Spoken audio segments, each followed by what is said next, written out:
I don't know what happened over the weekend, but it was some early November NBA basketball. Welcome to the Fantasy NBA Today podcast, a sports ethos presentation hosted by yours truly, Aaron Bruski, running solo. So no FSWA Hall of Famer Steve Dr. A. Alexander, no inventor of fantasy basketball Rick Campbell, just yours truly. And this is actually, for me personally, it's a good thing. I love doing the pod with the guys, and they make it so much better. But in terms of just plowing through an entire weekend's worth of NBA action, and getting you guys ready to understand what's occurred. And then later on today, I'll do a show looking forward at tonight's 15-game slate. There's just like 5 million things going on in the NBA. So I want to actually just jump right into it. And then if you guys have questions, get into our Discord that's located in the show notes. The show notes will, the Discord will be a great place for you guys to get used to. You can get your questions answered in Discord. Our premium subscribers, we do a bunch of special stuff for you guys in there, including giving you guys priority treatment on these questions. So get into the Discord, figure it out, and get your questions answered. Then today I'll do the questions in the second show because we do have a lot of ground to cover. There are some 20 games that we're going to go through here. So let's get right to it. Schedule-wise, though, just to hit this real quick before we get right to it. That doesn't make much sense. But we have 2 episodes per day. We've got special segments, buy low, sell high, the week ahead. We're going live every Monday, Wednesday, Friday mornings. And then at night, Sports Ethos After Dark, with Doc and Rick, Monday, Tuesday, Wednesday, and Thursday. And as our sponsor would love us to do, let's pay some bills here. BetOnline is the world's most trusted betting platform and your number one source for online betting. From the earliest odds to live in-game betting, BetOnline provides you with all the action, the ability to watch the games as they happen. The largest selection of odds on everything from football, NBA, NHL, to political props. Head to BetOnline today to get on the action with America's most trusted site for online wagering. BetOnline, the game starts here. Okay, nice and warmed up, ready to go. Get my games up on my screen here. I'm going to look back at Friday's games. We got 4 teams that didn't play over the weekend, and they are the Knicks, the Lakers, the Bulls, and the Pacers. And this has happened a couple times already this season where these big market teams didn't play over the weekend. Not sure what that is, but we'll just roll with it. The things that I noticed in the box scores, we had an OG Anunoby sighting as well as a Mikal Bridges sighting at the same time against the Pistons, my Pistons, the 1-5 Pistons who got a win over the weekend. So thank you guys for that. The question being with this New York squad is, can Bridges and Anunoby step into a productive role because the Knicks need them to? And maybe more importantly, fantasy GMs would love them to do that, which they have done. And Bridges especially has been consistent. He had 15.7 boards, 3 assists, 3 steals, 1 block, 3 threes. Starting to get Mikal Bridges lines of old. And hey, wouldn't you know it, we don't see film of that shot anymore. So there's an example of don't get riled up in week 1 for you there. Anunoby 21, 4, and 6 with 2 steals and 3 trays. I want to see more of this. I skipped on Anunoby. I've kind of faded him for a year now.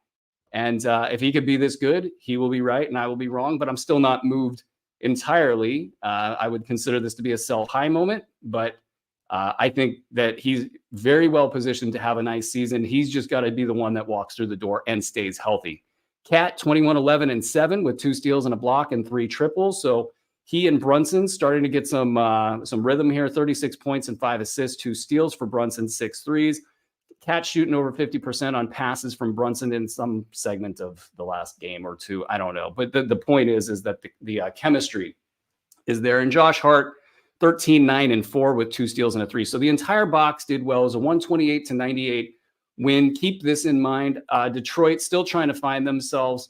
New York was really trying to find themselves, and they came in super motivated to win this game and go up to 3-2 to kind of right the ship a little bit in New York, and they really needed that. So that was low-key important for them in this game. We'll talk about Detroit in the weekend games, and let's move on to Chicago, where we have, some clicks here. Got to get to the right spot with Chicago.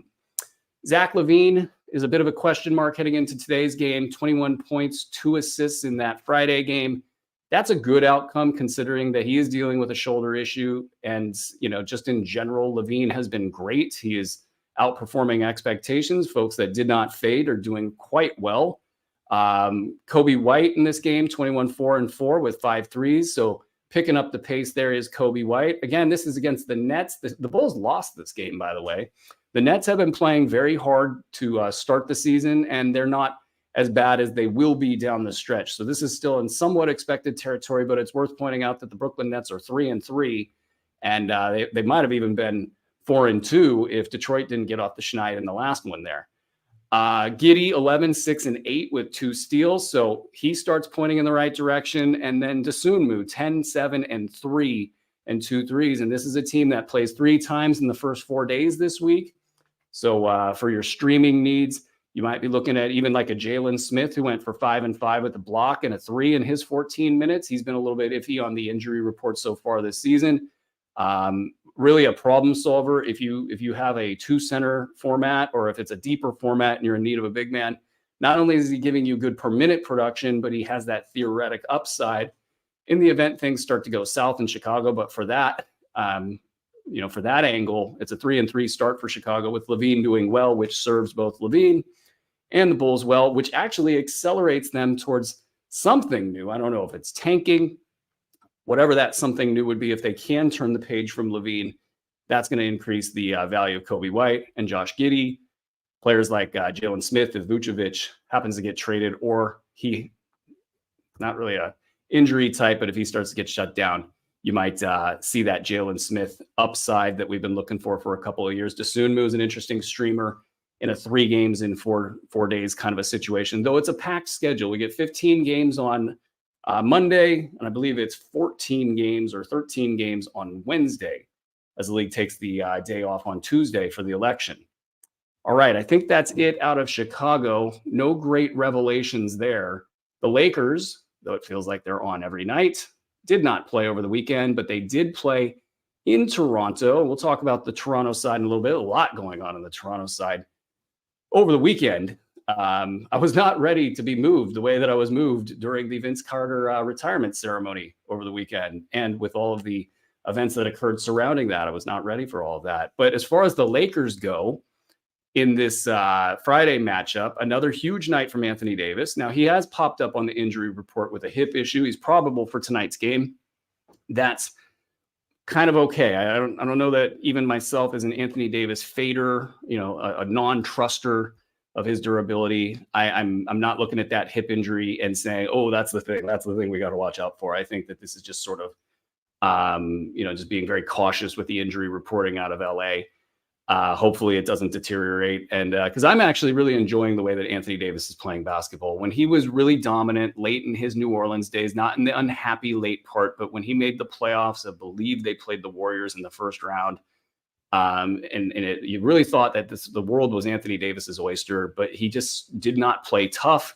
He had all of the kind of off the court sort of, the angling toward LA stuff going on. That was, it just didn't look and feel right with Anthony Davis for like 3, 4, 5 years. And now he's out there throwing his weight around. I'm not convinced that he can handle the lateral movement needs in today's NBA. But in terms of everything else, he is really, really stepping into his own later in his career and dodging the injury. So despite the fact that I've faded him personally in fantasy leagues, which at this point doesn't look like the winning position, but there's a long way to go, I'm actually really happy that he's doing extraordinarily well. Rui Hachimura was not able to keep his foot on the gas. 9 points, 5 boards, 1 assist, 2 threes, and that's it.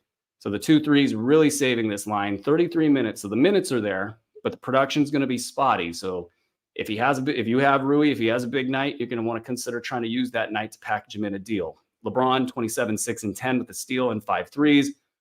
All things looking good for LeBron James. D'Angelo Russell, he is on the injury report. I don't have the most recent update for him, but we'll hit that in the next show. 19 and 6, 3 threes, everything good there.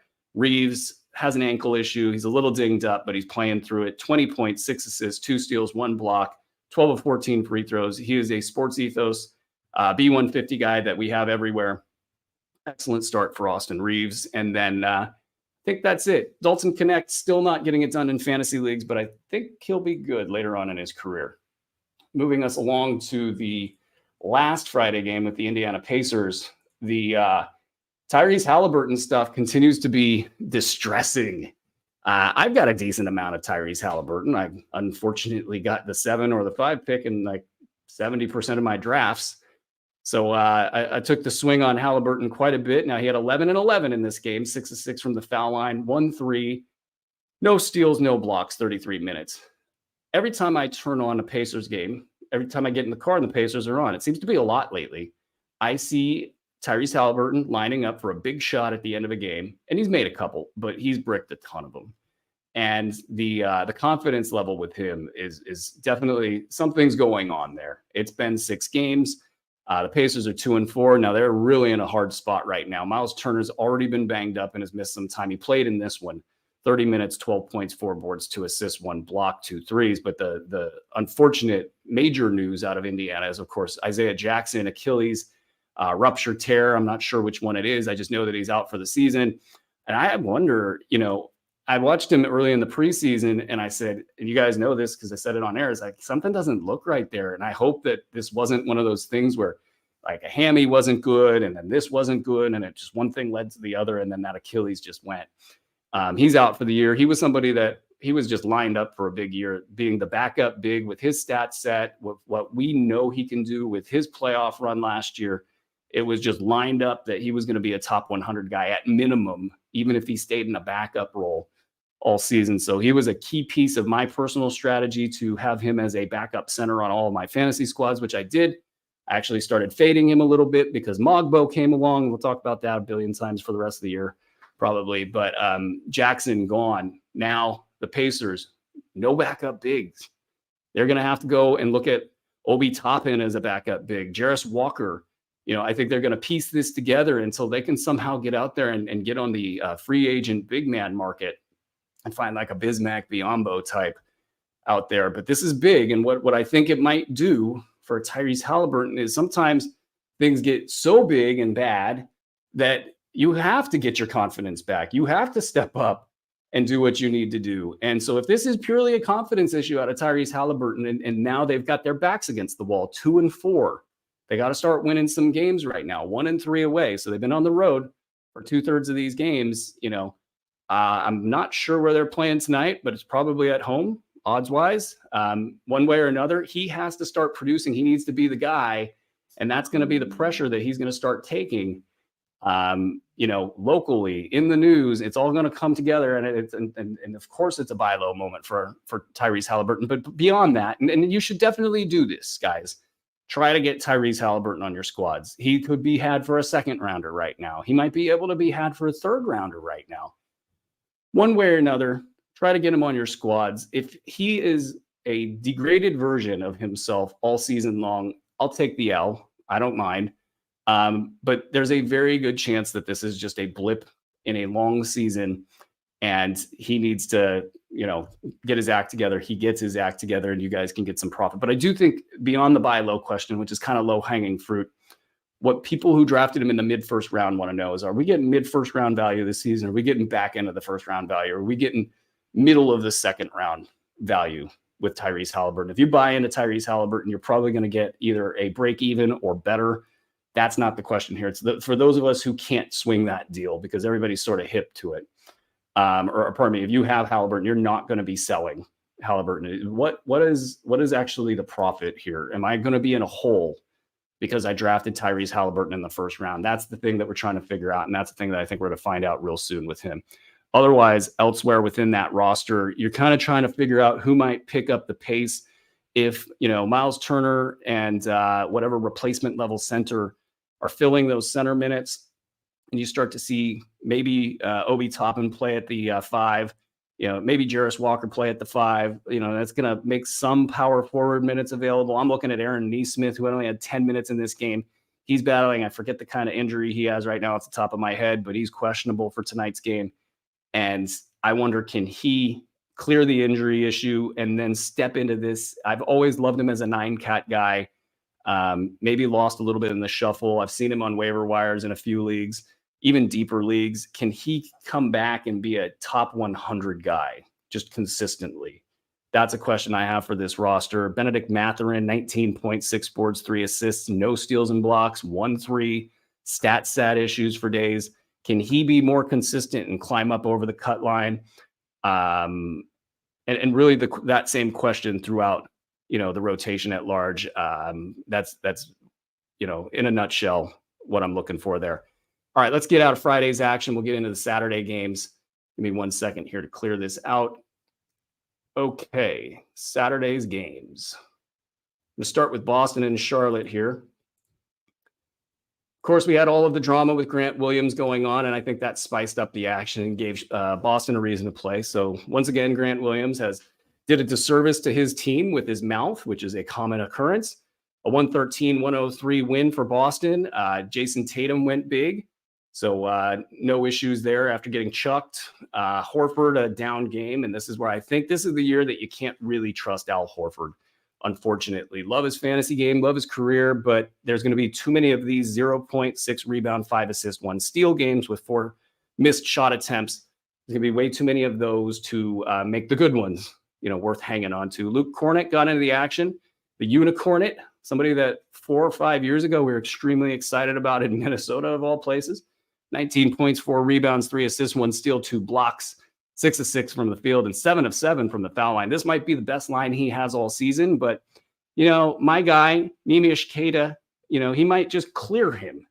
And that makes it no fun, because I don't think with his Keita being as well-positioned to be useful for this Boston squad, I don't know that if Kornet's also useful, that there's going to be enough for either of these guys. Keita only 4 points, 3 boards in 15 minutes. Kornet, if you want to try him as the flavor of the day in Boston, I wouldn't hold it against you. I just don't know if it's going to pan out, though we would love it to. And there's been some rationale in the past for Kornet to be productive like this. He's shown this, but in the past when he's gotten the minutes, there has been a ceiling. I do think that physically he showed up in this season, having taken another step up the ladder. I don't know if it's enough to hold up over the long term, though. The rest of the box, very normal. Another very productive game for Derek White. Peyton Pritchard, 22.6 threes. Had a little bit of a light one in the game prior to that. So you might have been wondering, is the Pritchard show over? Well, it's not. And it might not be all season. And he might be a top 50 guy if he keeps it up. But I would probably position him as more of a top 75 to 100 guy. And then let's see how it goes. If it starts going south real quick, that valuation could start going south real quick, because we just don't know how committed are they to this deployment. And of course, Jaylen Brown out in this game. And that's going to be the story. If there's 1 or 2 guys missing every single night for Boston, then Peyton Pritchard will be a top 50 play. If it's not like that, for whatever reason, then he's going to start sliding down. His rise or slide will be very, very quick based on those factors right there. On the Charlotte side, we have Grant Williams, the aforementioned, as a guy that people might be thinking, hey, could he possibly have value, with the center situation being what it is. Nick Richards now on the injury report and day-to-day for the most part, so we just don't know what's going on with him. But Grant Williams was not productive. And again, this is Boston. It's his old guys, and they didn't want him to do anything. So that might come into play here, but he hasn't really been productive too many times in the last few years. So it's hard to trust him right now. He's more of a, if you need a gamble of a streamer at any point in time, say Nick Richards continues to stay out, maybe you'll catch Grant Williams at the right time in the right place, and that will be valuable for you. But that's very optimistic thinking. I'm not sure I'm going to be looking to do that anywhere. Brandon Miller got back in this one, still on the injury report, 16, 4, and 6 with 2 steals and a block. So a definite get right game. But we got to see him stay healthy to be happy about what's going on there. Miles Bridges, he's having some very slow nights. And, a couple times I wanted to attribute it to the defense. And this is true. This is Boston. This is a team that matches up real well with him. He got the Mogbo treatment in one game. So he might be a buy low here, but just for what it's worth, noticing that the stat lines have not been great for Bridges so far this season. The lines that have been great, LaMelo Ball, 36 points, all sorts of goodies, and he's just rocking and rolling, and people who drafted him have to be feeling great right about now. And then Trey Mann, when Miller's in the lineup, Trey Mann, not as necessary, 10 points, 3 assists. So it's probably the case that you can move on from Trey Mann if you're in a shallow, standard, intermediate format. There'll probably be better options for you. Just remember, though, if the injuries start coming to strike again, especially the key guys, the scorers in Charlotte, Trey Mann is pretty much plug and play, ready to go. Let's move out of this game. Let's get to Orlando and Cleveland here.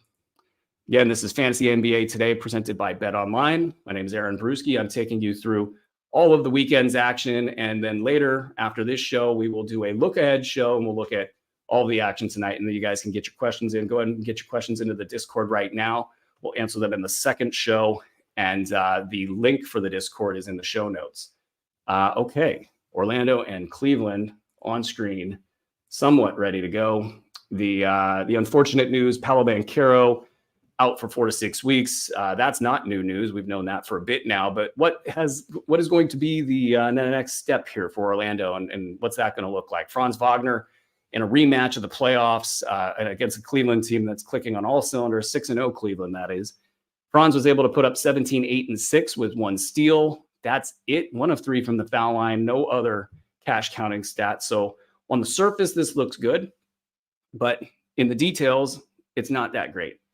And it comes against a very good team, and it comes for an Orlando team that's lost their best punch, and they're going to try to figure it out. So don't worry too much about Franz, but this might actually, it's not always the case that when somebody goes down that somebody else actually improves. Now he's going to face top defenders more often. It's going to be a tougher grind. And we'll see if Orlando has what it takes to capitalize. Now, it hasn't been the case that Suggs has been slowed down. Suggs' start this season is phenomenal. 28 points, 8 boards, 7 assists, 3 steals, 1 block, 7 of 8 from the foul line. He only hit 1 of 7 3-pointers. So he could have actually done better in this game. 10 of 20 from the field. Injury concerns are really the only thing that folks should be concerned about. And those probably are a little bit overwrought at this point. He has been mostly healthy for, say, the last year or two. And that's kind of the more important indicator rather than going back into the past in his first couple seasons. So I don't know if the market is caught up that Suggs is this good. Now, he's not going to be this good the rest of the way. And then when Banchero comes back, it's going to come back a little bit. I think that the Kentavious Caldwell-Pope integration has been slow. I think that when you measure his first half of the season against his second half of the season, that KCP's second half is going to be night and day better. That's going to come at the expense of Suggs, I think, all things equal within this team. Wendell Carter Jr. was sort of, I don't want to say he was carried off the court, but he was helped off the court, and it might not be good. I don't know what that means yet. We'll find out what that means. But that's another cog that won't be, hitting for those guys. Wagner, 14, 5, and 2 with 4 of 7 from the foul line. That 2 was steals, by the way. Wagner is going to score. He's going to hit a couple threes every so often. He'll have better free throw than he had this last night. He'll get you some moderate boards and not much else, and generally be efficient from the field. And it usually in low minutes piles up to late round value. If he can get to 20 minutes, it's late round value. If he can get to 28 minutes, if say this is his new role going forward, and for however long Carter is hurt, probably a 125 guy. His game doesn't usually expand beyond top 125, but he can be useful. And if you're in a deeper league where centers are needed, actually saw Wagner go for a massive bid in 200-player format with 8-cat 200-player format, fab of $1,000. He had a $400 fab bid. But people have been known to fling their money around those places, so not sure how instructional that is. It caught my eye. And Wagner was on my list of pickups, but had a couple higher than him this week. Anthony Black, 28 minutes, 7.6 assists, 1 3. These aren't go get Anthony Black numbers, but he's been mentionable, and I don't know what that means. It's not a pickup mentionable, but he hasn't been completely dead. So maybe he can turn the corner in a month or two, that Anthony Black. But beyond that, I think that's all. Oh, Tristan da Silva, 20 minutes, 17 points, 5 boards, 2 assists. Between he and Isaac had 2 steals and a block in his 17 minutes, but not in a 3, but not much more. 5 points, 4 boards. which one of those two guys can become really, truly fantasy relevant? I think Isaac is fantasy relevant as long as he's just around because, well, one, they paid him a lot of money. Theoretically, he should be on the floor. We know that's not going to be the case, but he's going to have pop. But can De Silva have pop? This is the opportunity. This is the time we're going to find out. I'm not probably grabbing De Silva much of anywhere in this current situation where we don't know too much about Wendell Carter Jr. We don't know, is he going to actually get minutes? Is this actually going to be a thing? I'm not dropping anybody of value. If I have a stream situation or if I've got a dead roster spot and I just want to see if I catch lightning in a bottle, he might rise up the list a little bit further. But it's worth watching those two players to see if either of them can get momentum while Banchero is out. On the Cleveland side, more of the same, Mobley continuing to be great. And one of the reasons that we were up ahead of everybody, had him in the top 20, and we were able to get him in the third round of drafts, almost wherever we wanted. It was tough. There were a lot of people, though, I would say, that had him maybe as a top 30 guy, and they were able to snipe him from me. And I hate you guys for that. But 14 and 12, 3 assists, 1 steal, 1 block, 1 3. And really, this is just the bottom, folks. It's just going to keep getting better for Evan Mobley. As long as he can stay healthy, it's just going to keep getting better. Jared Allen, slow down finally. 2 points, 11 boards, 1 steal, 1 block. That's it. Let's see that happen a second time before we start readjusting. What I had basically done is kind of put Allen in my head as a top 30 or 40 guy in this configuration, with the injury to Max Strus really putting a lot of pressure on the top 4 guys to be very good. Allen, that was where I had him. This would bring him back if this becomes the new norm, where it's great game, off game, great game, off game. I might be more of a top 40, 50 projection for Allen, and we'll see. It'll be real interesting to see what happens when I release the next Bruski 150 prior to the in-season tournament. I don't know. It felt like it was a long way off, but now it might be as soon as like a week or two from now. I have no idea. But we'll get together and we'll do another B150, not with the 400 hours of research, but a solid probable 50 to 100, who knows. That'll be fun to see where we rate Jared Allen. Garland, great, 25 points, all the goodies. Mitchell, 22 points, cruising. I think ranks-wise, I'm not sure where Mitchell is right now, but I would say you have to be pretty happy with anybody in a Cleveland uniform that's upright if you have them in a fantasy league. Okay, let's see, where are we flying to next? Looks like next up, that's funny. I did the Friday action. That's hilarious. You guys can laugh at me all you want. Memphis at Philadelphia. Let's go to a place that's equally as funny as me doing a Friday game instead of the Saturday games. I guess you guys just get bonus. Philly and Memphis. Okay. Well, that was a night. Philly and Memphis. Keith Pompey, who's been on the show, sent out a tweet, and I was like, quickly, let me get my producer's notes up here. I'm sure Andre's screaming at me right now, telling me that I'm doing a Friday game. There's other things he's screaming at me about as well. Memphis at Philly. And just to kind of clean that up, I did the Orlando-Cleveland game from Friday. We're going to be doing something else with Orlando and Cleveland over the weekend here. Anyway, Memphis, Philly, basketball game, chaos. Like Keith Pompey was on the show. He sends out a tweet. Reporters got punched by Joel Embiid. And then eventually that became a shove. And when you're in the locker room and this kind of stuff happens, and if you see it from his seat, I don't know what he said since then, Keith. Eventually one day we'll have him on the show and we'll talk about it again. What you see is probably just like an arm, going like this. And to take that action against a reporter in that setting, oh boy, that's a big deal. Obviously, the reporter way out of line with his column, way out of line. You don't do what he did. And there's plenty out there that you guys can go read up on what that reporter did and why that wasn't cool. Probably more interested to hear what they're going to do with the reporter than I am what they're going to do with Joel Embiid.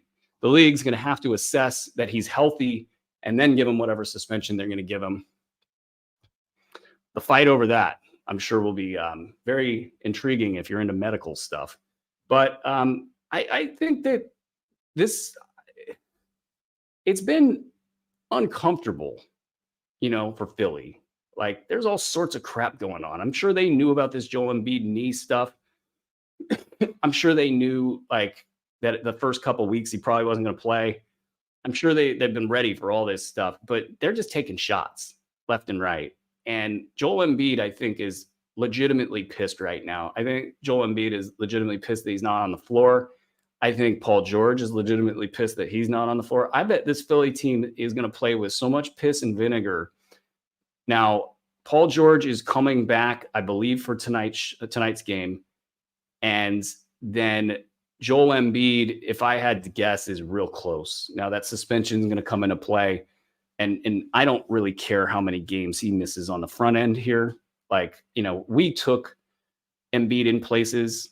Embiid, like every time I would think, okay, Embiid's going to fall. I'm not going to take him in this draft because I've taken him in a couple drafts, and I just don't want to have that much Embiid in the portfolio, so to speak. And I'd just be like, well, let's see how far he falls. Does he go to the third round? No. Nobody in a high stakes setting was willing to let that guy fall past like mid to early second round. So everybody's got this Embiid problem on their plate, so to speak. And we knew it would be bad in the front end. And once he gets going, that's the key. Can he stay healthy? Can he hit a rhythm? And this Philly team, can they hit a rhythm? Paul George coming back will be step one.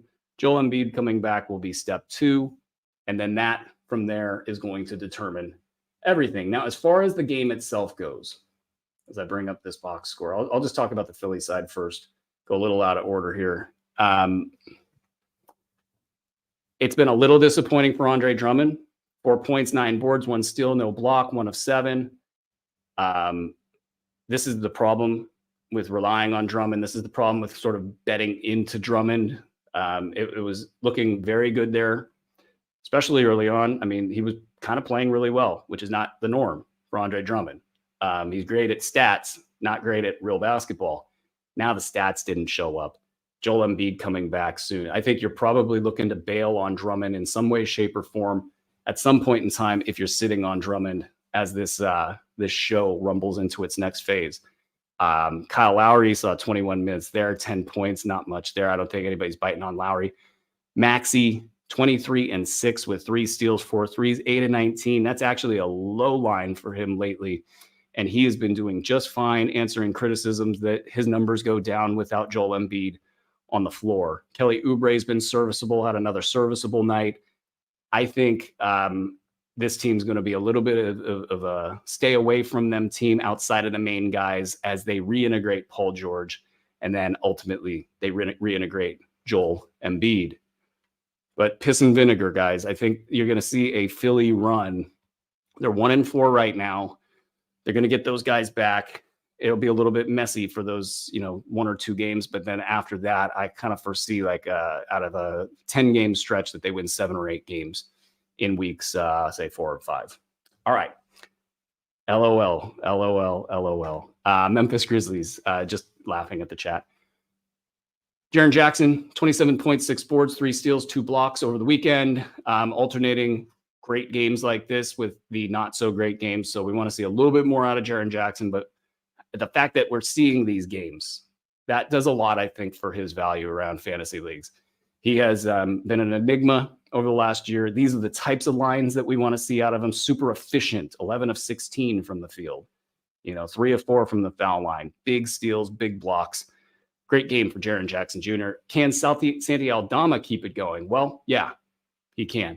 10 points, 13 boards, 4 assists, 1 steal, 1 block. Didn't get a 3, but that's okay. He got 35 minutes, and it just feels like he's going to be a survivor in Memphis as it's all said and done. But that said, when Vince Williams comes back, that's going to be low-key the biggest challenge for him this season. And that's not anytime soon. But if you're looking to try to get ahead of the Santi Aldama value loss that might happen if everybody stays healthy and Vince Williams comes back, now is the time to package Aldama in a move, because I don't think anybody even thinks about Vince Williams right now. But if he comes back, he's a 30-minute guy. That's coming from somewhere. So keep that in mind. Jalen Wells keeps showing up on the radar, and the film actually looks pretty good for him. 15 points, 5 boards, 2 threes, no steals, no blocks. I don't think this is a run out and get him moment, but it's a file it away for the future moment because he can actually be a good player in the league, I believe, based on the small amount of film that I've seen. Zach Edey, double-double with a steal and a block. There was a moment in that game where he got a dunk. He got a lob from Ja that he got real fired up. Edey did, that is, and it actually was somewhat comedic because he was, Edey was very fired up and Morant was less so and having more fun with it. But you know what? Hey, this makes Edey salvageable in my eyes because until he had a game like this, it was getting bad. It was getting real bad. And basically what we were hanging on to and talked about with Doc in one show is you're just sort of like, okay, I'm going to give him 3 weeks.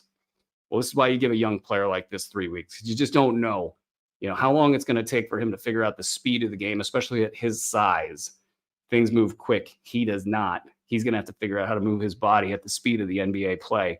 And that's what he did in this game. So maybe he's figuring it out. Ja Morant, 18, 6, and 12 with 2 steals. Very inefficient around the edges, 6 turnovers, no threes, 6 of 8 from the foul line. Not great. We want to see him kick it into another gear here quick and start making some headlines and start taking over because this version of Ja I don't think will meet the ADP hype. And that's okay. Scottie Pippen Jr., another great game. Dude, just don't drop Scottie. Just don't do it. 12 points, 13 assists, 1 steal, 1 3, 3 of 3 from the foul line. This guy's just good, guys. He's going to play no matter what. He'll get his 20 minutes no matter what. He'll be the last man standing in Memphis if people get hurt, no matter what, barring his own unfortunate situation. Don't drop Scottie Pippen Jr. Just don't do it. Big hello to all of you viewers out there on Twitter and YouTube. Thank you guys for stopping in. This is Fantasy NBA Today, presented by Bet Online. I am Aaron Bruski, running solo, trying to get the right games. Like, we need somebody to shoot something at me if I start breaking down a game from 1992 or something like that. Okay, what do we got next here? Oh, we have that game. Yes, we do. The Sacramento Kings at Toronto. This game was, I believe, the first game of the day on Saturday, and I thought, oh, what a nice way to start the day. A calm Sacramento Kings game featuring the Keon Ellis, Jonathan Mogbo Bowl. I was actually pretty fired up for that. What I didn't realize was I was stepping into the Vince Carter retirement ceremony, which was an entity upon itself, and then all of the Drake stuff. So it was quite the game. And Sacramento lost this game against Toronto's whatever unit you want to call it, their C unit. Sacramento refuses to play Keon Ellis full minutes. I get it. I know what they're trying to do there. I don't agree with it. It's not smart, but I get it. They're trying to position Keon Ellis as a bench player so everybody can stop asking them questions about Kevin Huerter and what they're doing there. I believe they had Colby Jones in a starter's jersey at some point in time for some practice. Maybe that's signaling that Kevin Huerter is going to be sick again for tonight's game. Pardon me. I think that what they're trying to do is make Keon Ellis earn it, the proverbial earn it. The problem with this is he's earning it every minute he's on the floor. And it's not about Kevin Huerter being bad because he's been okay. Sometimes he's been good even. He just doesn't defend like Keon first team All-NBA defense Ellis does. Keon Ellis contributes offensively. The entire team shifts their entire personality with Keon Ellis on the floor, and they become scrappy and scary, and they make things happen. And poor Kevin, he's fine. But the fifth offensive player on a team that has 4 players that need the ball, not necessary. So they dillied and dallied. They started Doug McDermott, and that's fine. Doug didn't play that bad. Yet another offensive player that sort of needs the ball to be useful. But they just let Toronto get comfortable. Toronto just played well after that the entire game for the most part. So that game was that. There was comments from Drake beyond, after the game or during the game about DeMar DeRozan. DeMar DeRozan had funny comments after the game about Drake. The Drake situation is just sort of pathetic.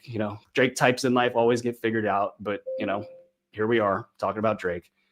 The Keon Ellis stuff to me is top of mind just because there has been a significant dropping of Keon Ellis out there. Somebody knocks on the door to the studio. There has been way too many drops of Keon Ellis. And in this game, Keon Ellis, 2 steals, 2 blocks, 8 points, 1 3. Pretty empty stat set after that. 27 minutes in this game, which was definitely aided by overtime. Also, Kevin Huerter not playing. But 2 steals, 2 blocks, guys. I mean, he's already a top. I haven't looked it up since this last game, but he was a top 110 guy in 17 minutes. It means you have to play in a league with like 8 people for him to not be valuable in your league. And this is the low point. It's just going to get better for him.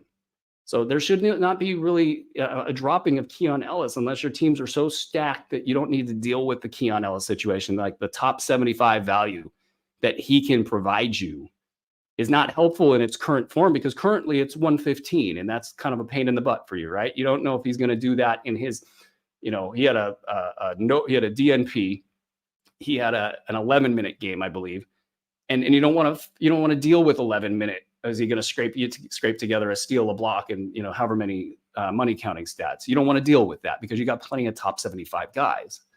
If you play in a league with 12 managers, if you play and these are aggressive managers, if you play in anything that's deep at all, and you're currently getting 110 out of a guy, and he shuts down half of the floor, and the team looks miles better with him on the floor, and yeah, they might be stubborn and they're not going to play him now because they're trying to pump up Kevin Huerter's value. They're trying to do whatever they're trying to do in Sacramento, and it's still this good. Eventually, the cream rises to the top. Keon Ellis is going to be great.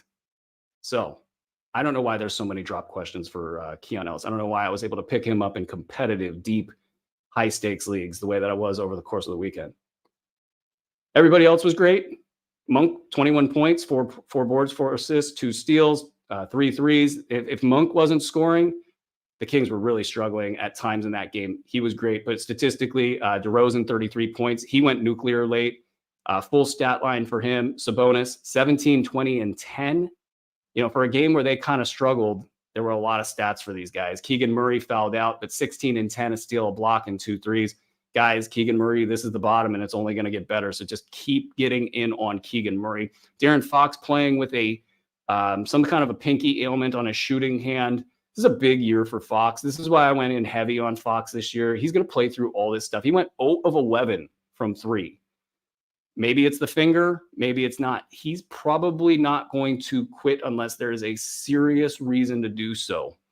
So finger injuries, Sabonis played through one last year. That there is no indication right now whatsoever that Fox is considering any time off. And this 0 of 11, frankly, it's an indicator that he's been playing so many minutes. And this is another reason why not playing Keon Ellis is dumb. I mean, you have Fox out there now defending his ass off against top tier talent more often because you got Huerter next door or whoever next door. And you could have Ellis taking that assignment and Fox keeping his legs underneath him and being more effective in the efficiency game. And I'm sure that's where this will eventually head. But Fox is going to be great. He's going to be great all season. And it's going to be fun. And he's playing for the Supermax. So there you go. Let's check out the Toronto side of things, where Jakob Poeltl continues to have a nice early season surge, 13 and 9 with 2 steals and a block, 3 of 4 from the foul line. I want to say Poeltl is 15 of 18, 14 of 18, something like that from free throw to start the season. Maybe something clicked there. We don't know, but maybe something clicked. Early sample sizes, right? Davion Mitchell had a real revenge line, and I'm saying that facetiously. He was 4 points, 4 boards, 7 assists, 5 steals against his old team. I don't think it's going to happen no matter how many minutes he gets. That shot just needs way more work. It's not going to happen this year. I think something of a shooting coach getting in there and doing something, extraordinary with him. That's the only thing that unlocks his fantasy value for the rest of his career. And it's sort of sad because he's one of the best defenders that I've seen in the league. RJ Barrett, 31, 9, and 6 with a steal. All that background noise is a cue for me to put earphones in and take the sound off my computer. 10 to 26 from the field that RJ Barrett. He got interesting. He got Keon Ellis as an assignment. Keon Ellis drew RJ Barrett and did just fine. I know some people locally were trying to put some buckets on Keon for that. And that's definitely not the case. RJ, 10 of 26. This is a great sign for his fantasy value right now that he's going to get the rock and kind of be the primary guy. Efficiencies have always been the thing that have dogged him. This might be the sell high moment and then getting out of the RJ Barrett business, because I think Toronto wants to tank, even though they've been playing real hard out there. And you expect that out of the players and the coaches, but eventually something has to give there. Agbaji, 22 points, 5 boards, 2 assists, 2 steals, 1 block, 4 threes. Okay, I finally added Agbaji to my ad boards in fantasy leagues because we never really got to see this in the past. Now, on the floor, how he's playing, he's extraordinarily quick. He's making plays. He's looking like he's getting it. So, guys, there is something to the idea that Agbaji has taken a step forward. What we don't know is if he has taken a step forward in the critical areas of steals and blocks, and that he will be similarly to Bilal Coulibaly in Washington. Can he do both things at once? Can he score and then also get you the defensive stats and then keep it all together and keep the efficiencies in a good spot? It's a helter-skelter game being played in Toronto. And I think the jury is still out as to whether Agbaji can stay above the cut line all season, but at least he intrigued me. And that's the first time that that's happened. Grady Dick, 22 points, 3 threes, 7 of 7 from the foul line, 5 boards, 2 assists, 2 steals. A lot of you guys want to know what's going on with Grady Dick. 38 minutes in this one. So the minutes are going to be there, guys. I mean, that's probably the key thing here. The questions that I have is efficiencies, 6 of 17. Certain times he looks very good on the floor. And then certain times it's like the dribble is so high, I don't know how he's going to ever get a shot off. And it's two things can be true kind of a deal. I think he's going to alternate good games with bad ones. And then when the guys get back, that's going to be kind of the downside. I think there's going to be some games that are going to make people drop Grady Dick. And then he's going to probably be good enough to stay above the cut line in, say, 75% of the rest of the games in 150, 200 team format, or probably player format. So that's probably a sign for you guys to just kind of hang on and not worry as things get bad. But certainly if you can make a move right now when things seem super great for him, I think that's probably the best thing you can do. But I think also your opponents will be wise to that. Chris Boucher went nuclear. Well, nuclear is a little much. 24 points, 5 boards, no steals, no blocks, but 4 threes. And he was torching the Kings. I mean, and he was lifting whatever was coming his way. And that was fine. They were all good shots in rhythm for the most part. Boucher is low-key good for this squad in this iteration. I don't know if he will be a top 100 guy this season. I don't know if he'll be a top 150 guy this season. But I think he's going to flirt with it. And that's fun for a team that we really didn't know if anybody beyond the big three were going to be worth a thing in fantasy leagues. So that's great. Mobo, pardon me. I liked it so much better when I thought it was Mogbo. It's Mobo. 16 minutes, 6 boards, 6 points, 1 steal, 1 block. Why am I excited? I shouldn't be. It's a bad line. But aside from the 6 personal fouls, which some of them are a ticky-tack variety that rookies tend to get in this league, it was a plus 17 in this game. Mobo, after Pirtle fouled out, first of all, Rajakovic has a ton of confidence in this guy for where he's at in his career, which is 5th team in 5 years, going back to JC. This guy is a close friend with Scotty Barnes. Not that that really factors too much in here, but like the path that he's taken and how he's gotten there and how he's got the coach's confidence. And when Pirtle comes out of the game, it's like, Mobo, you're going in. Mobo takes a 8 or 9 point Kings run and stops it. He was defending Malik Monk in this game. He was defending basically anybody. RJ Barrett, not Barrett, Keegan Murray. I mean, he was out there doing the thing, and he was doing it very, very well. This is going to be a bumpy ride in the next month or so. I think these sort of 15 to 20 minute games are going to be annoying. I think they're going to be fairly valuable. Mobo, by the way, has been a top 125 guy this fantasy season.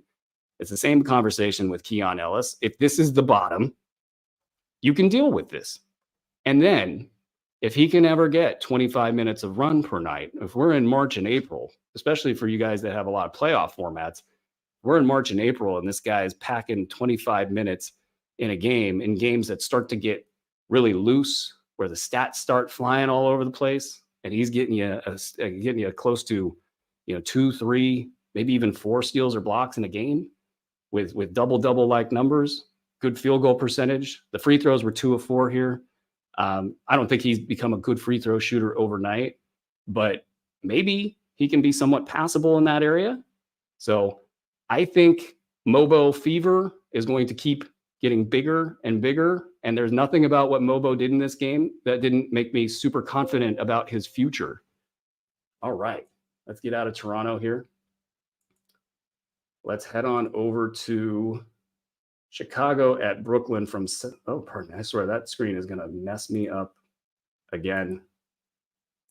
Let's get to Golden State at Houston. And this one had a ton to talk about as well. Like I said, there's so much to talk about here on Fantasy NBA Today, presented by Bet Online. This is Aaron Bruski running you through Saturday, Friday, Sunday's action. And then we're going to do another show later to get you ready for a massive 15-game night.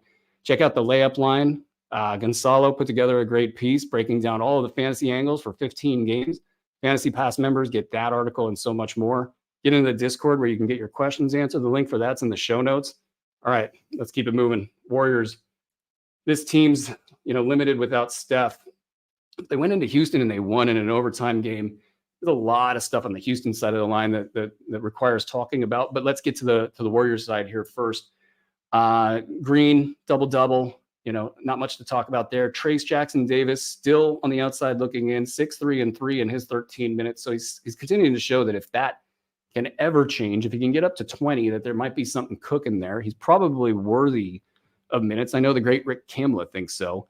Andrew Wiggins got back on the floor, 15 and 3 with 2 assists, 1 steal, and 2 threes, 7 of 10 from the foul line. So kind of a classic Andrew Wiggins line there. My personal thoughts on Wiggins is as long as he's healthy, and I think this was just sort of an early season issue, I think he's in for a big season. I think he was completely underdrafted, and I think they're going to rely on him to be the offensive force that Jonathan Kuminga, frankly, thinks he should be. 23 points for Kuminga, 6 boards, no steals, no blocks, 2 threes, 7 of 10 from the foul line.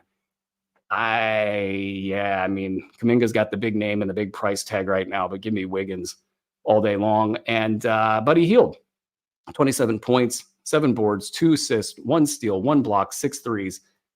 I think we got most of the Hield out there. You guys can correct me if I'm wrong, but I think Sports Ethos readers got most of the Buddy Hield out there. We just trust that wherever Buddy lands, that he will somehow be productive. And right now, he is literally playing the Klay Thompson role. Literally, the Klay Thompson role. All right. Kyle Anderson showed up in this game, 9 points, 3 boards, 2 assists, 1 steal, 1 block. It was the first sort of Kyle Anderson game, I believe. Don't quote me on that. It's been very quiet for him. If he can be a thing, I think that would be something that folks want to watch a little bit more closely if he gets another good game under his belt, because he's shown in the past he could be a top 100 guy. It's not very likely right now, but in the past, that's been the case. So just sort of keep an eye on that. Moses Moody, 9 points, 2 assists, nothing cooking in his start. We're probably going to see D'Anthony Melton back probably sooner rather than later. If I had to guess, Steph plays in this one here tonight. I don't know if we got news on that yet or not. But the Melton thing with his back, he's going to have to, in his first week back, really start getting into the stats and productivity and really making his mark, because I think there's too much smoke there with the back injury. It's unfortunate because of what he could have been minus the back injury. But I think that's if it doesn't happen really quick when he gets back, I think folks would be wise to just already, if they haven't, just kind of get out of that game. And it's unfortunate because we liked Anthony Melton. Pajemski, 12 points, 6 assists, not much else. And I think the people that faded Pajemski heading into the season have to be pretty comfortable with what they did. I want to say we were probably on the fade side, not like an outright, this is a bust guy, but the minutes are there, 38 minutes. The productivity is not. And it just doesn't seem to be coming into place yet for Bachemski, and it might not be the case that he can overcome some of the statistical hurdles. And then 2 of 4 from the foul line. I want to see if he can get his foul shooting correct. He was a good foul shooter in college. On the Rockets side, it was a much more juicy discussion because we got Şengün 21 minutes. Şengün right now is averaging 5 minutes per game in the fourth quarter. I saw that Jonathan Fagan of the Houston Chronicle had that stat the other day. Şengün is being faded by his own coach. Ime Udoka is not about it. It's defense. It's the question. Udoka had some interesting comments as Andre's trying to get this show to stay underneath an hour, and I'm laughing. I was like, there's no way. Udoka is saying the quiet part out loud is that with Şengün on the floor, off the floor, pardon me, that they can get Jabari Smith going just a little bit more. Jabari had 21.7 boards, 1 steal, 5 threes in this game, 7 of 18 from the field. Jabari Smith being sort of shoved into the corner has been low-key one of the more damaging, it's a little strong, but damaging aspects of the whole Şengün phenomena that's occurred in Houston, because Jabari, obviously drafted high, really doesn't, I mean, that's such a waste of a talent, for whatever you think he is. I mean, him really being relegated to a spot-up shooter that, plays out on the perimeter, on defense, it's a lot. And especially when you consider that he can protect the rim. And the big concern with Şengün is rim protection. So at any rate, the fight for the soul of the Houston Rockets is still on. And I don't think they're ready to just hand it to Şengün. So if you did a victory lap regarding Alperen Şengün, you might want to walk that lap backwards until it's actually appropriate, until we know that he can be the 30-plus minute guy that people want to crown him as. 14 and 10 with 4 assists, 1 block, 4 of 6 from the foul line. So just a block in the cash counting areas, 21 minutes for Şengün. It's a fine line. He's going to, when he's out there, get the ball, do a lot of pivots, a lot of post play, a lot of screen, he's going to be the center of everything. And that works as long as you're converting everything on offense and also playing well defensively. But if that's not the case, then people start to get a little pissed off. Amen Thompson, 34 minutes in this game, 18-11 with 4 assists, 1 steal. Don't drop Amen Thompson, guys. He's too good of a basketball player, and he's too aligned with what Ime Udoka wants out of his basketball squad, which is defense. Don't drop him. Also, burying the lead, Tari Eason, 27-9 and 4 steals, 3 blocks, 3 threes. Possibly the line of the night. Tari Eason, this is when you saw him in preseason as a rookie and he was getting all those bonkers lines and everybody was over the moon about Tari Eason. This is the probable payoff for all of that good tidings that they displayed toward him. This is an amazing line. I don't think the Rockets are comfortable with him playing 35 minutes a night. They're just not. Like, his injury situation is considerable. I think that they would like to slot him in for like 20 minutes a night, 23 if it's going well. And in those 23 minutes, I think he's going to be a late round value. I don't think Tari Eason should go dropped in fantasy leagues. He also might as well be Ime Udoka reincarnate. He is that kind of a player. He makes things that he makes the game grind to a halt. He's got a great stat set for fantasy purposes. I think the bottom of this roster you should be buying into with Tari and Amen. And then Jalen Green, he had his first stinker, 2 of 13. He played 34 minutes in this one, 7 points, 3 assists, 1 steal, 1 block. I think the talent he's shown actually outweighs anything bad we see in at least like 2, 3, 4 games. So just take this one and move on. Fred VanVleet, 2 of 12, 11 points, 5 assists. I wonder how much of the decisions to bench Şengün might come back to getting guys like VanVleet back in rhythm. But, as it tends to go, when a coach plays a guy 21 minutes, usually the next game, they'll come back out and feed him. And if that doesn't happen, then that should be a major concern, I think, for the Şengün folks. I think that, the top, this guy was drafted in the 2nd round. I had him more as like a top 40 guy. I forget the rank. I knew I wasn't going to get him because everybody's over the moon for him. But, if he is in this realm, you look at a top 50. And then in a 9-cap formats where the turnovers really hurt, it could even get worse from there.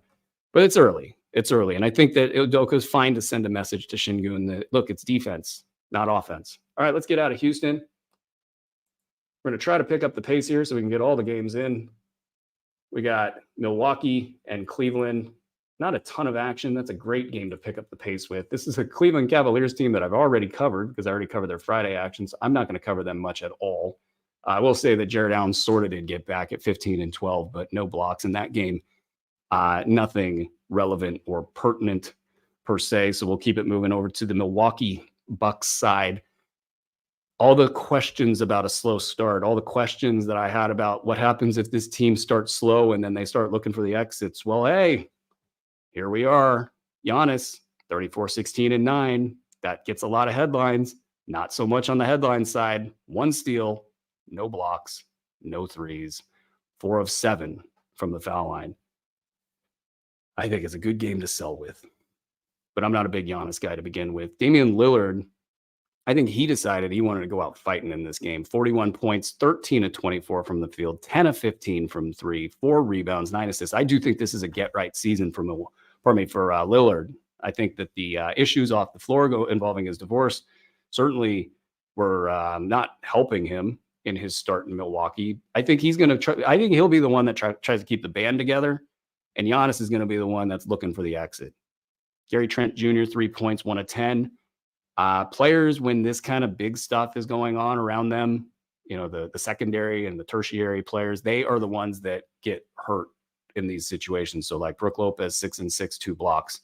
Trent, 3 points, 1 of 10.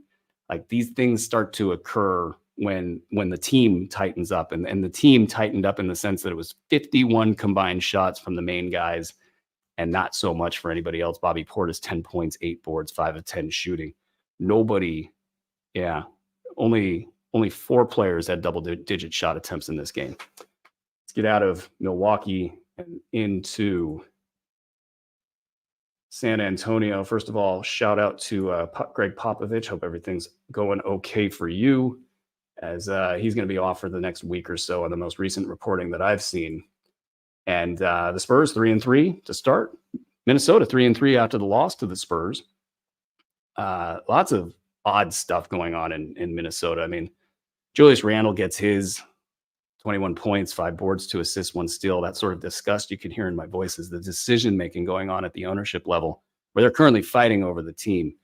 To bring Randle into this group, and I'm not a big cat guy, but that whole thing, at least they got DiVincenzo out of the deal. DiVincenzo, 14 points, not much else. He did get 3 triples. I think that until they can get the core credo of this team, the core vibe, whatever you want to call it, like until they can actually get some momentum on their side, that it might actually be slow for DiVincenzo. I still have a lot of faith in DiVincenzo. I think he's a mid-round fantasy guy, back end of the mid-round fantasy guy.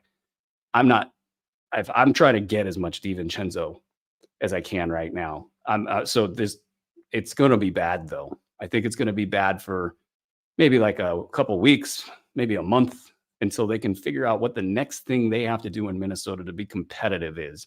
They're not going to compete with Julius Randle. They're just not. Anthony Edwards, 21 points, 5 boards, 2 assists, 2 steals, 3 threes. I think he's going to be just fine. Will he hit the number 6 overall B150 projection that I had for him? Maybe. Still on the board for him, but it's just going to be bad for everybody else in that box score. Rudy Gobert, 10 points, no steals, no blocks, 3 boards.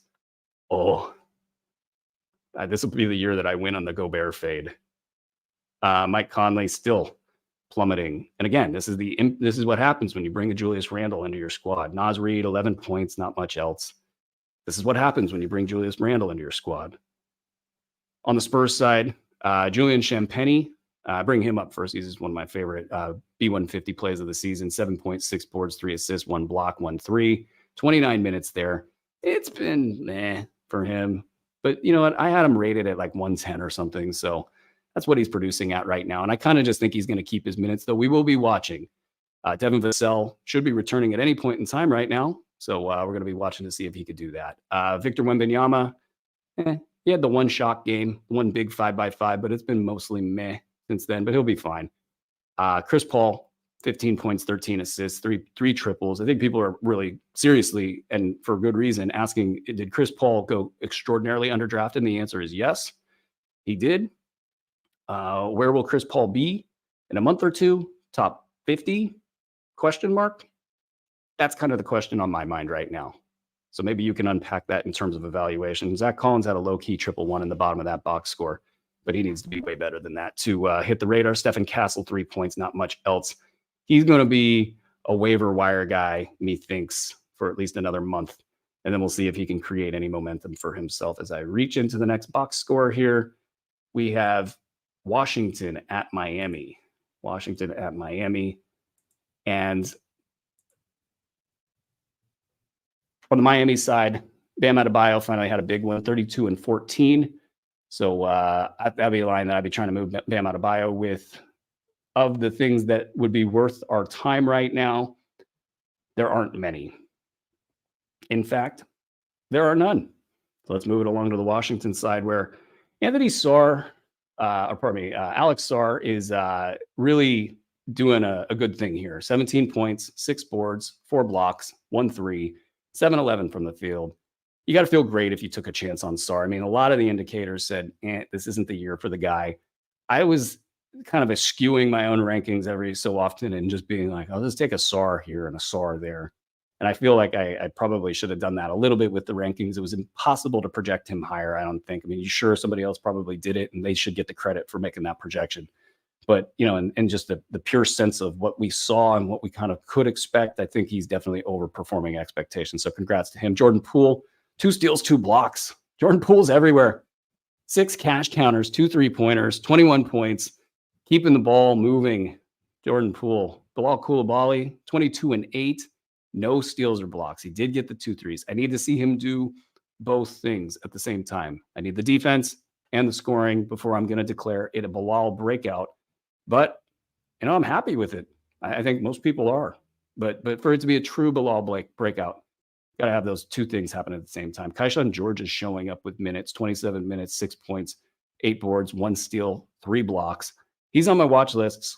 It's weird, but he's on my watch list. Kyle Kuzma didn't play in this one, so that's a little bit of the reasoning there. Kispert, 31 minutes, not much else. Not so surprising. Low end line for Jonas Valanciunas. Bub Carrington, a lot of minutes. Still not enough traction. 8 assists. Everything else, the 4 steals are nice, but everything else still very inefficient. But his film looked great in college.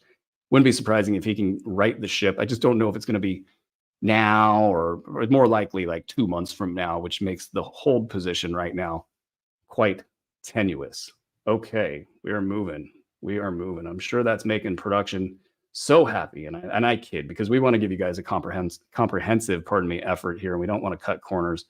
In fact, that's what we pride ourselves on, is we do not cut corners here at Sports Ethos, and we never will. Utah and Denver. I don't want to call it a get-right game for Denver because I don't know if they're getting right anytime soon, but they did wall up Utah by 26 points in this one. Kyle Filipowski was not able to take advantage of a start, and that's been very unsuccessful from a fantasy perspective. 2.6 boards, nothing else there. Cody Williams continues to get placeholder starts and do nothing statistically with them. No surprise there. Walker Kessler, he's doing just fine. 5 blocks, 18 and 14 there, so that part of the equation is good. Colin Sexton, 10 and 4. I get drop questions for Colin Sexton all the time. I'm just not there. I mean, I've seen this messy effort out of Colin Sexton so many times. It is going to end up in top 75 value. Maybe there's an issue at the end of the season with tanking. We'll deal with that when we get there. I don't know if this team is good enough to worry about that. I think they might just lose 0-6, the Utah Jazz, taking an early lead in the tank race out there. Oh, they want themselves some Colin. What's his name? Colin Flag? What is it? I'm forgetting the big rookie's name. He's not relevant right now. I need to save all the brain space I can get. John Collins, 15, 5 and 5, a steal and a block and a 3. John Collins on a lot of my fantasy basketball teams. This is what he's going to do. They're just going to play him 22 minutes until they ship him out of town. I think that's all that's interesting here.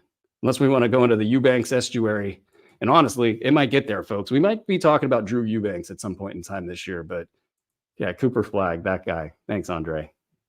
Always there for me, man. You're always there for me.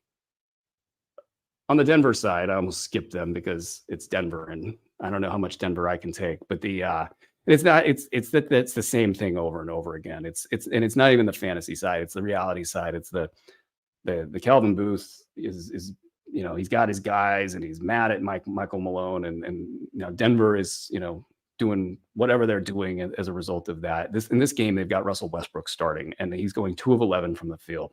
5 steals is good. 7 assists is good. Everything else is bad. Concussion for Jamal Murray. That just means you're going to get more Westbrook, and it's just going to be more of what you did not like. Now they won going away in this game, but it was Utah, so we'll see how it all kind of progresses and how long Murray is out. This team is paper thin on the bench.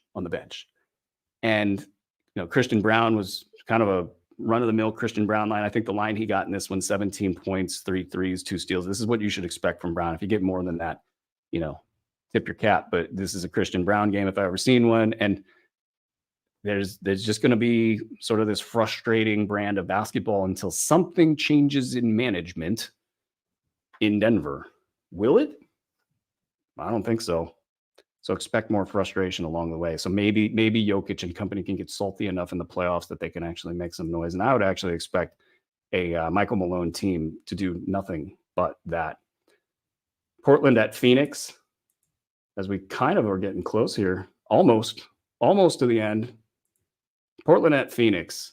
More good Jeremy Grant for the most part from a fantasy perspective. Eddie Abdia showing up with 2 steals and 2 blocks. I mean, these are the guys that you expected to be productive. Kamara, 7 points, 10 boards, 2 steals, 1 3. He's kind of flirting with, an ad in, say, 150 player league. I don't know if I trust it, but why not? Maybe if you need some help, if you need a healthy body. Simons, 28 and 6. 8 rebounds, 6 assists, 2 steals, 4 threes, 8 of 25. That's one of the big bugaboos for a Portland team is how's the efficiency going to look for all these guys? Klingon in his 14 minutes had a block and 4 boards. Is a bad game for Klingon. We usually love those 14 minutes. That'll do it for the Portland side. On the Phoenix side, we got a Grayson Allen sighting, and that was fun. 18 points, 3 blocks, 4 threes. 7 of 12 shooting in 19 minutes, a +5 that Grayson Allen. A couple of things I want to see with him is, I mean, they paid the guy. They know how good he is. He was one of their better players last season. I mean, he's bigger now. He's got the 15 extra pounds of muscle for real. And so between that and the Achilles and the new kid and, what does that all look like? Throw that up in a blender and see what that looks like. This is a guy that was a top 40 guy last season without looking it up. The role changed. We think that Tyus Jones was going to be like that much of an impact upon the guy. The crew was going to stay healthy, and that this top 40 player that they just paid, who's pretty damn good, was just going to stop being good. Getting Grayson Allen drop questions, pick up questions. Grayson Allen should be rostered, folks. I don't see why he shouldn't be a top 75 play this season. We'll see if in a couple of weeks, if he's still playing 19 minutes a game for whatever reason, if that's the case. I don't think that's going to be the case. That's, to me, the most interesting thing going on in Phoenix. The second most interesting thing is Ryan Dunn, and he sort of fizzled out in this game. He didn't have any stats for the most part. 1 steal in 14 minutes. And I'm not even interested for like this year. I just want to see if this guy continues to develop. His 3-point shot, the defense, that's the name of the game. He could be an amazing fantasy asset as guys sort of clear out of Phoenix whenever this experiment is done. That's all I got for this Phoenix squad. Let's move it along. Next up, we got Oklahoma City and LA. It was the Clippers' turn to get walloped in LA in the Shai Gilgeous-Alexander Bowl, which has to be so frustrating for the Clippers fans. Big line for Shai as usual. Not his biggest line, but does the trick. Nothing in this line on the Oklahoma City side was truly noteworthy. I mean, Wiggins had 12 points, 3 steals, 2 threes. I mean, he's been getting minutes. And actually, sometimes I've watched Wiggins play, and I'm like, is that Jalen Williams? Oh, no. That's just Aaron Wiggins. But come on. I mean, do you get all the good players, Oklahoma City? I think you do. Lou Dort, 16 points and a 3. Not quite the game that you wanted if you took a chance on Dort. Caruso, still beneath the cut line. And I think that's more trend than, early year stuff.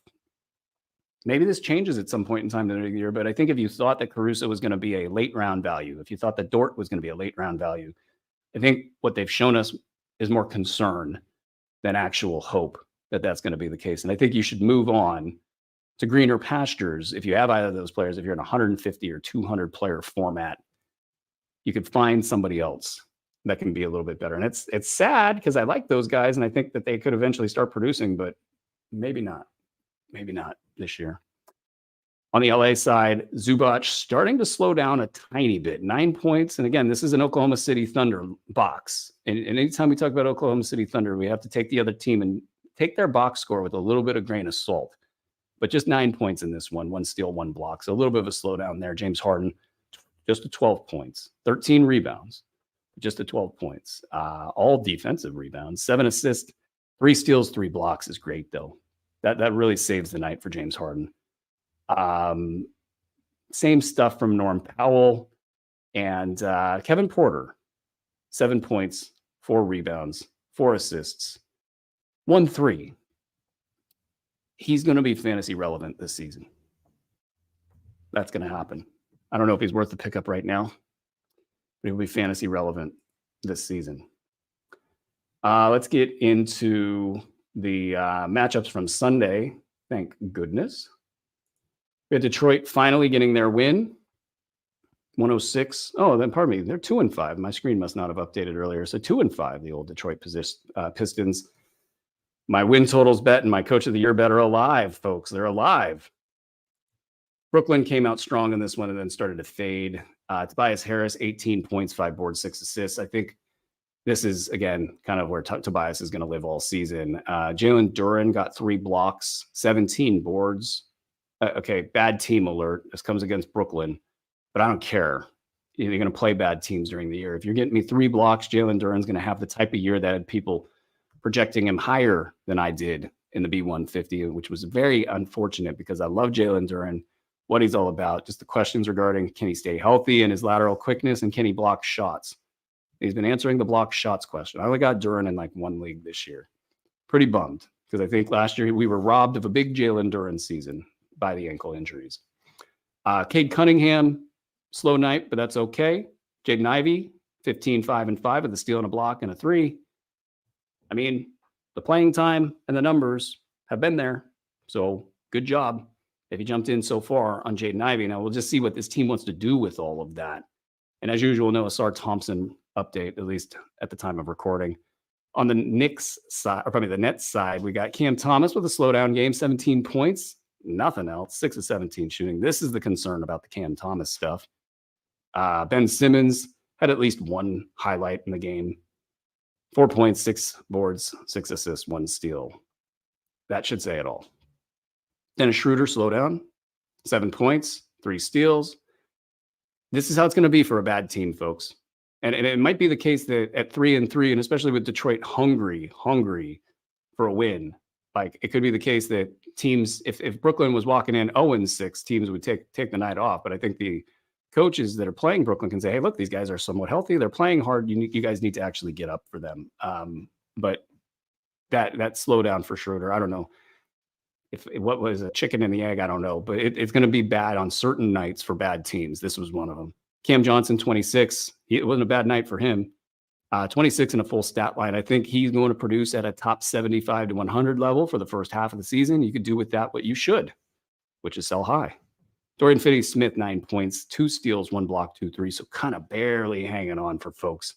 And that's fine. Claxton coming off the bench, 22 minutes, 8 points, 5 assists, 1 steal, no blocks, 4 of 12 from the foul line. So fantasy GMs are pissed.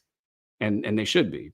But, maybe at themselves for drafting Claxton because he is on a team that might tank the last third of the season. He's not starting off well, but there has been some reporting that I saw. I can't remember where I saw it, that he is going to be starting soon. So maybe they're feeling better about his health.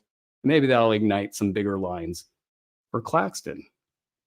All right, we've got 2 more games to go. We're going to call a little bit of a break. Get your questions over into the Discord, which you can find in the show notes. Fantasy NBA Today with Aaron Bruski, presented by Bet Online. Just 2 more games to go. I'm going to take a short break. Then we're going to come back and get your questions answered in the next show when we look ahead at tonight's action. Last 2 games, Atlanta at New Orleans and then Orlando at Dallas. And actually, we did cover ground on Orlando inadvertently earlier in the show. And Atlanta, actually, we covered that a little bit. Maybe that was the inadvertency of it all. But Zach Reese-Shea, 11 points, 5 boards, 3 steals, 1 3 in last night's win over the Pelicans. So Atlanta just cruising along close to 500. Jalen Johnson, big night, 2 steals, 2 blocks, 29, 9, and 8. You go, Jalen Johnson. Clint Capella, 8 points, 4 boards, 1 block, 21 minutes. Now, Okongwu did not play in this one, and he's becoming the injury risk, not Capella.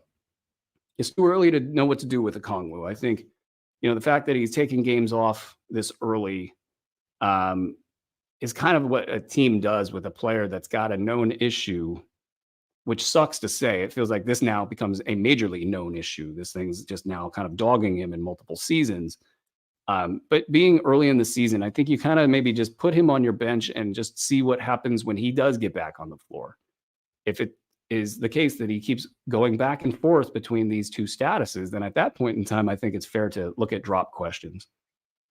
Until then, I think you're just moving a little too early on an evaluation that a lot of teams are going to rest their guys. I mean, like Andrew Wiggins got a couple games off. It's probably very clearly because they don't want to burn him out in October or November even. So let's just keep an eye on the Okongwu situation. But Capella's value is certainly solidified, though it wouldn't be expressed in an 8.4 rebound, 1 block dud of a game. Dyson Daniels, I don't know if it got reported or not, but I saw people close to the team talking that he has a 24-minute limit. 16 points, 5 boards, 3 assists, 1 steal, 2 threes. That's a good line. Is it a breakout line? No. Are we concerned about a minutes restriction at this point in time during the season? Well, I'll refer you to my prior comments about Okongwu. Let's just see how it all plays out. But he's definitely doing just fine so far.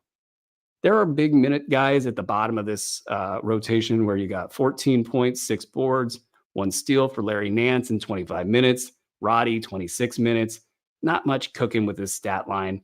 I don't think you can rely on these guys outside of a spot start here or there. New Orleans, big night out of Brandon Ingram, 32 points, 1 steal, 1 block, 4 threes. Sell. Anytime he has one of these, sell. Just get out of the Brandon Ingram business while you can. Nisi got this start, 4.6 boards, 1 steal, 1 block, 26 minutes. I just think that it's already known that Nisi is a must-roster player. And maybe in a shallow league, if that hasn't happened yet, I think you could grab him knowing that for the most part, even though Zion didn't play in this one, Zion's already got question marks on a night-to-night basis. What happens when Zion comes back? Does Nisi go back to 18 minutes? Yeah, he probably goes back to 18 minutes. And then in that case, he'll probably still get you a steal and a block or 2 blocks and some decent numbers elsewhere. I think he's crossed the threshold of being a late round center in almost every format. And it's just November. So you're just going to keep rolling with that. Alvarado did not really go off. I know a lot of people put a lot of stock in Alvarado, and for decent reason. I mean, he's been a productive guy when getting the chance. And this one, he wasn't. 3 of 12 shooting, 9 points, 7 assists, 1 steal, 1 3. You'll roll the dice again in the next one and move on until all the cavalry comes back, which everybody's sort of generally back in about 2 to 3 weeks. So that's going to be the case with Alvarado there. Hawkins, 19 points, 3 triples. So the fun kept rolling along there, and it will be running along for the foreseeable future. So just kind of watch that as it happens. And I think that's it for these guys. Let's get into our last box of the show.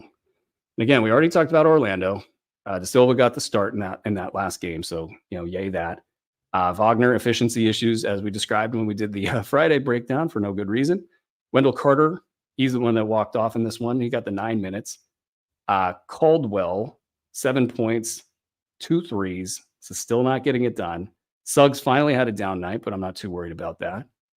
Dallas does present some challenges for teams. Wagner got 21 minutes off the bench, 10 points, 6 boards. The valuation doesn't change with Wagner on a game-to-game basis. We know what he's all about. I don't think there's anything else to talk about in the Orlando side, so let's get to the Dallas side real quick. PJ Washington's monster steals and blocks line sort of dried up. 7 points, 4 boards, 1 steal to his name. He got a 3 as well.